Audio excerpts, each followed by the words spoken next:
अस्सलाम वालेकुम दोस्तों, मैं हूं आसिफ अली ख़ान। पेरेंटिंग सीरीज़ में एक बार फिर आप सबको खुशामदीद। आज का सवाल जो आपकी तरफ से आया है वो ये कि बच्चों की तरबियत में अगर शौहर जो है वो साथ ना दे तो क्या किया जाए। देखिए, एक बच्चा है, कुएं में गिर रहा है, ठीक है, माँ खड़ी हुई है और बच्चा गिरने वाला है।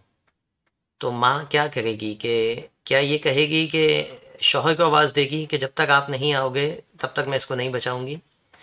क्या ऐसा कहेगी वो? या वो खुद बढ़ के फौरी तौर पे उसे जो है वो बचाने की कोशिश करेगी? ठीक है, अगर शौहर आ जाता है उसी लम्हे तो बहुत अच्छी बात है, लेकिन नहीं आता अगर, तो माँ इस चीज़ का इंतज़ार नहीं करेगी कि शौहर है या नहीं।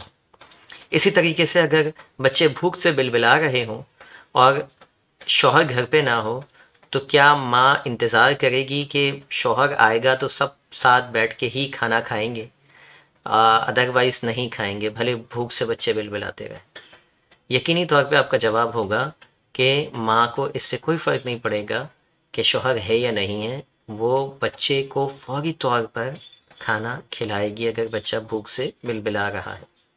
तो ये तो क्या है, ये दोनों वाक़यात मैंने जो बताए, एक है सेफ्टी नीड, बच्चे की सेफ्टी के लिए आप शौहर का इंतज़ार नहीं कर रहे। एक है बायोलॉजिकल नीड, बच्चे की भूख के लिए आप जो है वो शौहर का इंतज़ार नहीं कर रहे।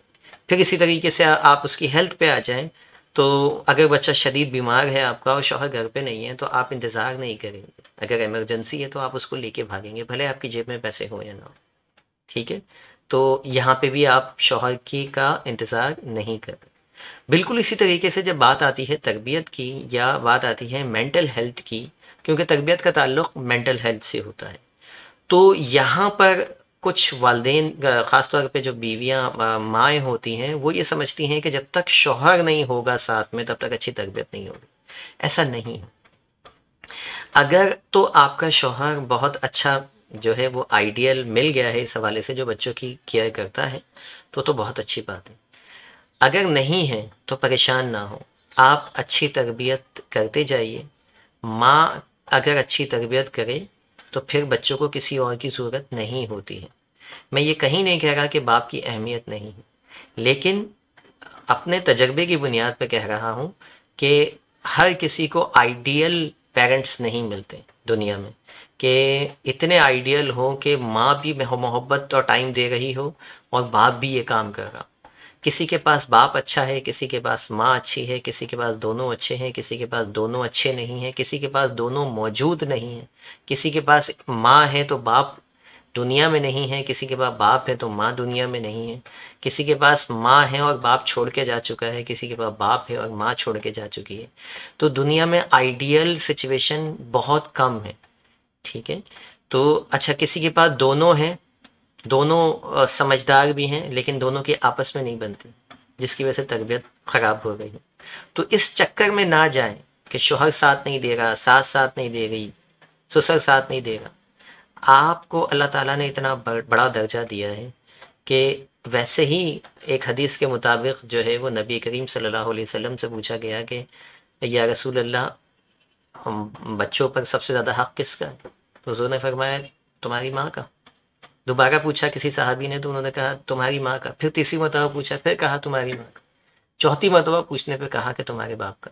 तो वैसे ही पता चलता है कि 75% रिस्पॉन्सिबिलिटी जो है वो माँ की है बच्चों की अच्छी तरबियत में।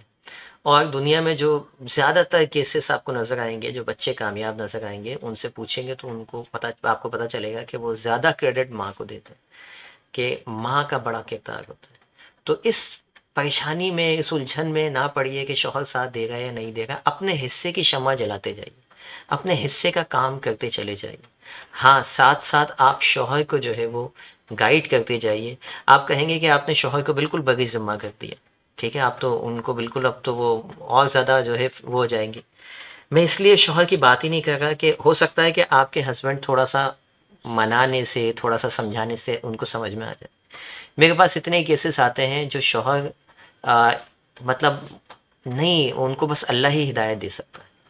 तो मैं ऐसी वालिदैन के लिए, ऐसी वालदाओं के लिए कह रहा हूँ कि उनको अल्लाह पे छोड़ें, ठीक है, अगर आप में इतनी सख़्त है, अगर आपने इतनी सलाहियत है कि आप उनको किसी तरह से कायल कर सकती हैं, आप किसी तरह उनको समझा सकती हैं, उनको ऐसे वीडियोस दिखा सकते हैं, ऐसे प्रोग्राम्स के ज़रिए उनका माइंड अगर चेंज किया जा सकता है तो आप बिल्कुल कीजिए। अगर वो इस तरह के शख्स हैं कि उनके ऊपर कोई चीज़ असर नहीं करती, तो फिर आप परेशान ना हो, आप अपना काम किए जाए। आपकी मेहनत और आपकी दुआ इंशाल्लाह आपके बच्चों को कामयाब कर देगी। दैट्स इट, मिलते हैं इंशाल्लाह अगली वीडियो में। Thank you for watching. अल्लाह हाफिज़।